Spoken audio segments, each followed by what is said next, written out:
अस्सलामुअलैकुम वीवर्स, आज हम एप्पल का मिल्क शरबत बनाने वाले हैं जो रास्तों पर ठेलों पर मिलता है, जो क्रश करके वो लोग कद्दूकश करके बनाते हैं। तो सबसे पहले हमने 1 लीटर दूध के लिए जो शक्कर हम इस्तेमाल करने वाले हैं वो ली है। हमने एक छोटा कप शक्कर लिया है, आप अपने जायके के मुताबिक लीजिए। छोटा कप में हमने थोड़ी सी ही शक्कर इस्तेमाल की है। तो सबसे पहले हम शक्कर को 1 कप पानी में उबाल रहे हैं।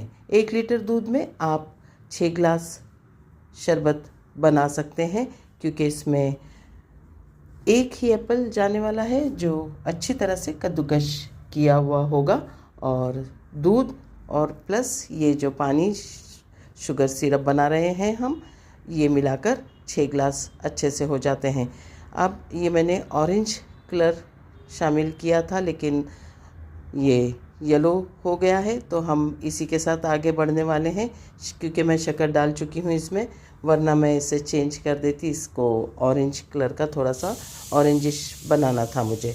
अब मैं इसे येलो कलर के साथ आगे बढ़ाऊँगी, और थोड़ा सा कलर चेंज करने के लिए इसमें रोज़ सिरप मैं लास्ट में ऐड करूँगी, ताकि थोड़ा सा रंग इसका डिफरेंट हो जाए।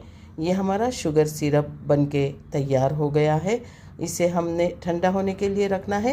इसमें फ़ौरन हम सब चीज़ें शामिल नहीं करेंगे। ये देखिए, अच्छी तरह से शुगर इसमें हल हो गई है। शक्कर की चाशनी नहीं बनानी है, इस बात का ख्याल रखना है।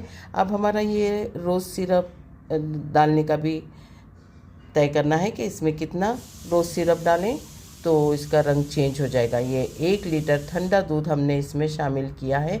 आप चाहें तो गर्म करके ठंडा कर दीजिए दूध को, या फिर डायरेक्ट बॉटल या पैकेट्स में जैसा आता है फ्रेश और ठंडा रहता है, उसी तरह से इसमें शामिल कीजिए। दूध अच्छी तरह से इसमें शामिल करने के बाद हम इसमें 1 एप्पल कद्दूकश करके शामिल करेंगे। आप चाहें तो स्किन निकाल दीजिए, या फिर उसको ऐसे ही कद्दूकश कीजिए स्किन के साथ। हमने इसमें चिया सीड भिगो के रखे थे, वो भी शामिल किए हैं। हेल्थ वाइज आपको रोज़ाना जो शरबत आप बनाते हैं, चाहे किसी चीज़ का, लेकिन चिया सीड उसमें ज़रूर डालिए। ये आपके हेल्थ के लिए बहुत बेहतरीन फ़ायदेमंद चीज़ होती है। अब देखिए, चिया सीड शामिल करने के बाद इसमें मैं कद्दूकश कर रही हूँ 1 एप्पल, जो अच्छा रेड कलर का है। जायका इसका मीठा था, कल इफ्तारी में जब हमने इस्तेमाल किए थे। तो ये एप्पल इसमें जाएगा कद्दूकश करने के बाद, तो इसकी क्वांटिटी बढ़ जाती है। इसीलिए मैंने कहा था कि मीडियम साइज़ के 6 ग्लास में ये शरबत अच्छी तरह से समा जाता है 1 लीटर दूध के साथ। तो देखिए दोस्तों, एप्पल इसमें अच्छी तरह से कद्दूकश होकर जा रहा है। इसे जब तमाम चीज़ें शामिल कर दी जाएगी तो फ्रिज में ठंडा होने के लिए रख दीजिए, या जब आप इसे सर्व करना चाहेंगे इफ्तार के वक्त, तो आइस क्यूब डालिए ग्लास में 1-1, और उसके साथ इसे सर्व कीजिए। ठंडा, मीठा और एप्पल के जायके के साथ बहुत ही लजीज और जायकेदार शरबत बन जाता है। ये मिल्क शेक बहुत लजीज लगता है। आपने ज़रूर इसे बाहर रास्तों पर रोड साइड मील के तौर पे इस्तेमाल किया होगा। रास्तों पर ये बिकता है। गर्मियों में अजीब ठंडक पहुंचाता है, बहुत जायका भी देता है। एक बार इसे ज़रूर बनाइए। देखिए, हमारा ये शरबत बनके तैयार है। इसे हम अब ठंडा होने के लिए फ्रिज में रख देंगे, क्योंकि इसमें जो चिया सीड है अभी पूरी तरह से खुला नहीं है, इसमें खिलने बाकी है। इसका रंग चेंज करने वाले थे थोड़ा सा हम, तो रोज़ सिरप मैं इसमें शामिल कर रही हूँ, ताकि ये जो एकदम से येलो कलर इसका नज़र आ रहा है, ये थोड़ा सा चेंज हो जाए। तो देखिए, थोड़ा सा इसका रंग डिफरेंट हो गया है।